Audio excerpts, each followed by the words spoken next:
Kantara first movie का explanation तो आपने देखी होगा। कैसी लगी आपको मूवी कमेंट में ज़रूर बताना। आज मैं बताने वाला हूँ आपको 2025 में जो आई है कांतारा का प्रीक्वल कांतारा चैप्टर 1, उसकी फुल एक्सप्लेनेशन आज मैं आपको बताने वाला हूँ। इस मूवी की शुरुआत भी वहीं से हुई है जहाँ पर पहली मूवी में शिवा के पापा गायब हो जाते हैं। वो कॉला करते हैं और कॉले के बाद जंगल में जाते हैं और जंगल में गायब हो जाते हैं। शिवा वहाँ पहुँच कर पूछता है कि उसके पापा यहाँ पर ही क्यों गायब हुए। तब एक आदमी बताता है कि एक पुरानी दंत कथा है।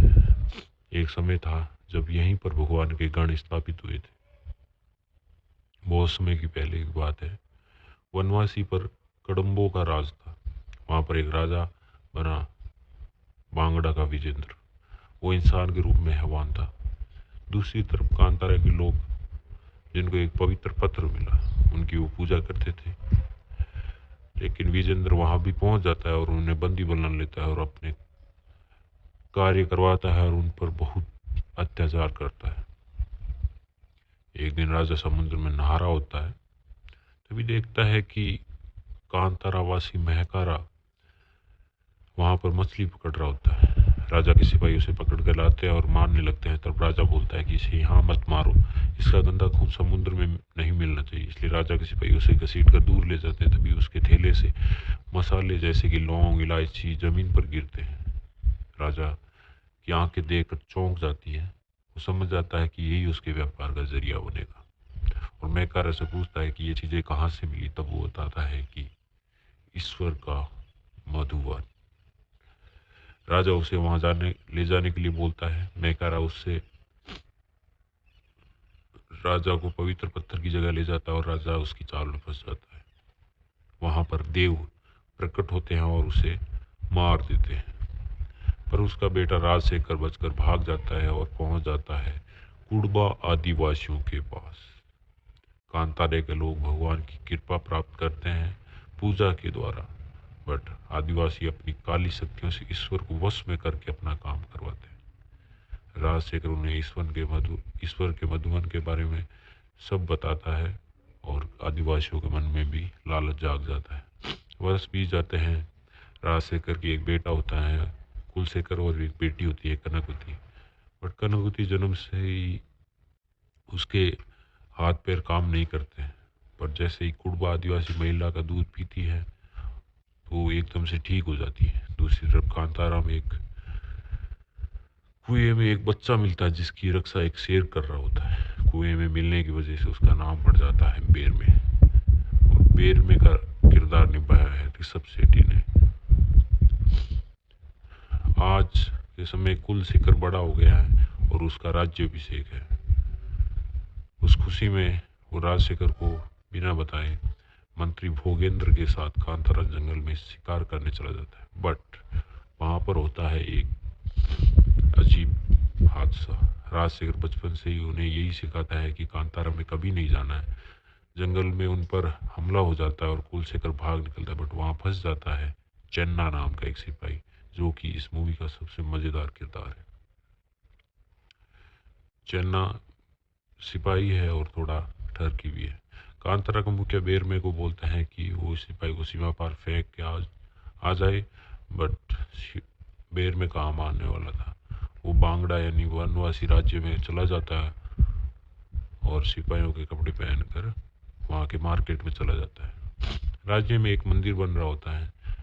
यहाँ एंट्री होती है अपने मूवी की हीरोइन कनकवती की। तभी वहाँ मधुमक्खियाँ उन पर हमला कर देती है और बेर में कनकवती को बचा लेता है। बाद में मार्केट में बेरमे के लोग और सिपाहियों के बीच में झपट हो जाती है और पूरे मार्केट का तहस नहस हो जाता है। इस कारण बेरमे और उनके साथियों को बंदी बना लिया जाता है। भोगेंद्र उन्हें व्यापार के माध्यम से बेच देना चाहता है।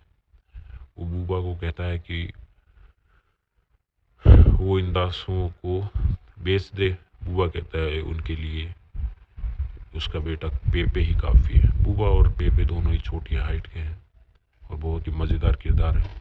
पेपे जब जेल जाता है तो बेर में उसे मसाले और तंबाकू देता है और बोलता है कि वो भी व्यापार करना चाहते हैं और इसका 50% हिस्सा उन्हें दे देंगे। बूबा और पेपे तंबाकू के नशे में चूर चूर हो जाते हैं और इसी नशे में बेर में और उसके साथी उनको चकमा देकर भाग जाते हैं। कांतारा में जाकर वहाँ पर वो सबसे बोलते हैं कि हम भी अब फसल उगाएंगे और व्यापार करेंगे और बांगड़ा राज्य की तकनीकों के बारे में उन्हें बताते हैं और नए नए आविष्कार करते हैं।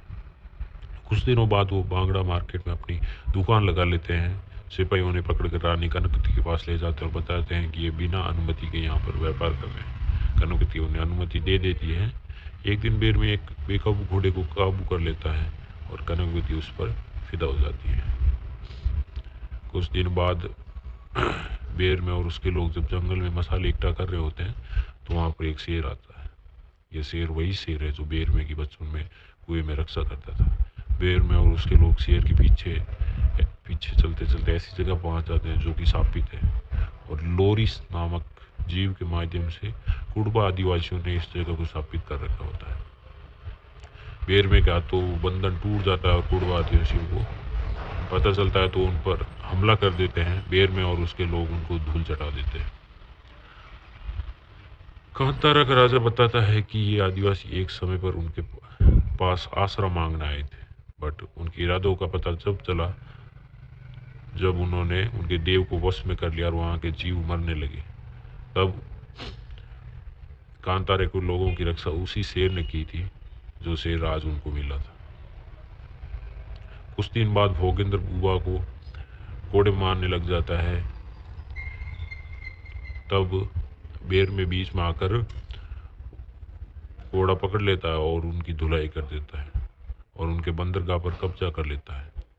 दूसरी तरफ कुलशेखर बदला लेने के लिए कांतारा पहुंच जाता है और बेर में की माँ के साथ साथ वहाँ के कई लोगों को मार देता है। तब बेर में वहाँ पर पहुंचता है और उसमें देव प्रकट हो जाते हैं और वो देव के रूप में कुलशेखर को मार देता है। कुछ दिन बाद जब राज्य में मंदिर में देव स्थापना हो रही होती है तो वहाँ का शिवलिंग है खंडित हो जाता है। तब वहाँ का पंडित बताता है कि आपने कांतारा वासियों पर जो अत्याचार किए हैं वहाँ उनके देव को आपने गुस्सा दिला दिया है, इसलिए यहाँ पर देव स्थापित नहीं हो सकते।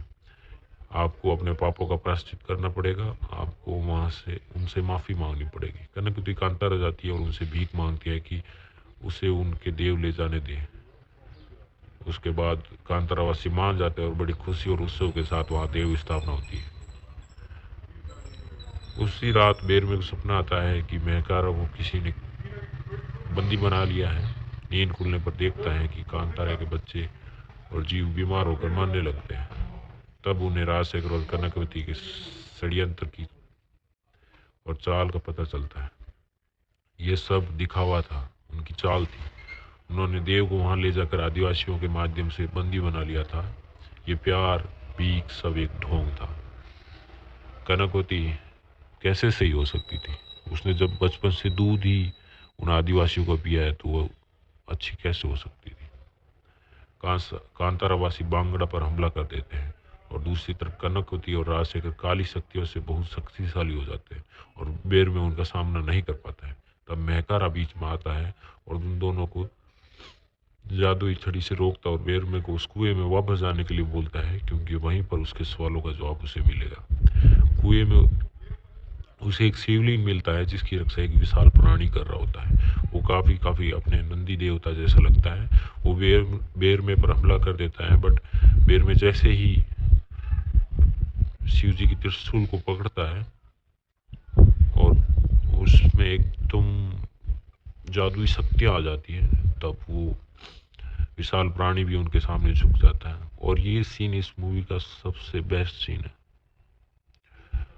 एक सांप उसके पैर से लिपटता हुआ उसके गले में आ जाता है, एक हाथ में त्रिशूल। मतलब पूरा भगवान शिव को यहाँ पर दिखाया गया और ये सीन इस मूवी का सबसे बेस्ट सीन है।